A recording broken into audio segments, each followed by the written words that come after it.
AFC Asian cup কোয়ালিফায়ার্সে আগামী ৯ October হংকংয়ের বিপক্ষে মাঠে নামবে বাংলাদেশ জাতীয় ফুটবল দল। এই ম্যাচটি শুধুমাত্র একটি গ্রুপ পর্বের খেলা নয়, এটি একটি আত্মমর্যাদার লড়াই। এটা প্রমাণের সময়ে যে বাংলাদেশ ফুটবল এগিয়ে যাচ্ছে। তো চলুন ম্যাচের আগে জেনে আসা যাক এই ম্যাচের প্রিভিউ, যেখানে আমরা জানব হংকংয়ের শক্তিমত্তা, দুর্বলতা, হামজা চৌধুরীর দলের জয়ের সম্ভাবনা কতটুকু, সবকিছু বিস্তারিত। সর্বপ্রথমে আলোচনা করা যাক হংকং নিয়ে। হংকং দলটি মূলত ৪-৪-২ সুইপার ডায়মন্ড পজিশনে খেলে থাকে।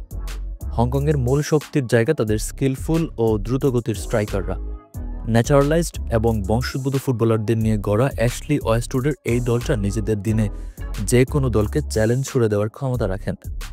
তো চলুন জেনে আসা যাক হংকং দলের এমন কিছু স্ট্রাইকার সম্পর্কে যাদেরকে ঠিকঠাকভাবে আটকাতে না পারলে ফলাফল অপ্রত্যাশিত হতে পারে।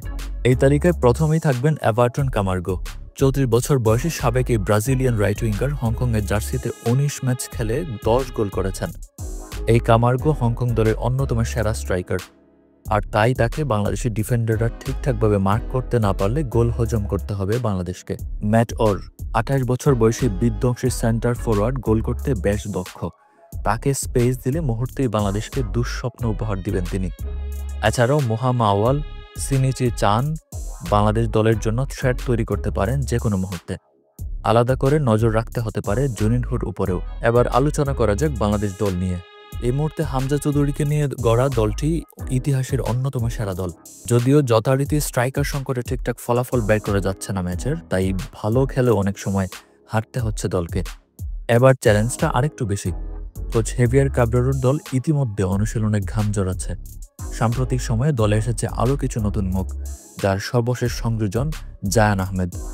আর তাই দেশি ও প্রবাসী ফুটবলারদের মিশেলে গড়া এক আশাব্যঞ্জক স্কোয়াড পেয়েছে কাবরেরো। হংকংয়ের বিপক্ষে তাই আরও একবার দলের মেইন ম্যান হবেন হামজা চৌধুরী, যেখানে তাকে মিডফিল্ডে সঙ্গ দিবেন আরেক হাই প্রোফাইল ফুটবলার সমিত সোম। এই দুই ফুটবলারের কারণে মিডফিল্ডে এগিয়ে থাকবে বাংলাদেশ। যদিও হামজা চৌধুরীর দায়িত্ব কেবল মিডফিল্ডে সীমাবদ্ধ থাকবে না, দলের প্রয়োজনে হয়তো গোল করতে এবং করাতেও দেখা যাবে এই ফুটবলারকে। কিন্তু বাকি কাজটুকু ঠিকঠাকভাবে করতে হবে ডিফেন্ডারদের। তপু, তারিকরা নিজেদের ডিফেন্ডিং ঠিকঠাকভাবে করতে পারলেই মিলবে কাঙ্ক্ষিত জয়ের দেখা। তো চলুন এবার জেনে আসা যাক কেমন হতে পারে বাংলাদেশ দলের লাইন আপ। এই ম্যাচে বাংলাদেশ দলের গোলকিপার পজিশনে আরও একবার শুরু করার সম্ভাবনা রয়েছে মিতুল মারবার। ২ সেন্টার ব্যাক হিসেবে দেখা যেতে পারে তপু বর্মন ও তারিক কাজীকে। লেফট ব্যাক ও রাইট ব্যাক হিসেবে দেখা যেতে পারে তাজ ও সাদউদ্দিনকে। ফুলব্যাক পজিশনে তরুণ প্রতিভা জায়ান থাকলেও স্নায়ুচাপের জন্য শুরুর একাদশে জায়গা পাওয়ার সম্ভাবনা কম। মধ্যমাঠে বরাবরের মতো সমিত, হামজা ও সুহেল রানা শুরু করবেন। যদি ৪-৪-২ ফরমেশনে শুরু করা হয় তাহলে কাজেম অথবা হৃদয় থাকতে পারেন শুরুর একাদশে। সেক্ষেত্রে ফরওয়ার্ড পজিশনে থাকবে রাকিবের সাথে থাকার সম্ভাবনা রয়েছে আলামিন কিংবা আরমান ফয়সাল আকাশ।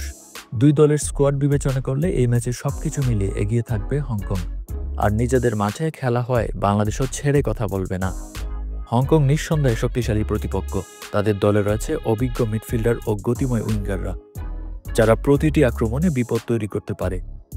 তবে বাংলাদেশের রক্ষণভাগ এখন অনেক বেশি সংগঠিত, যাদের গোলবারের নিচে রয়েছে আস্থাবান গোলকিপার। আর তাই সবাই মিলে টিম হিসেবে খেলতে পারলে এই ম্যাচ থেকে পয়েন্ট পাওয়া সম্ভব, তবে কাজটা অনেক কঠিন।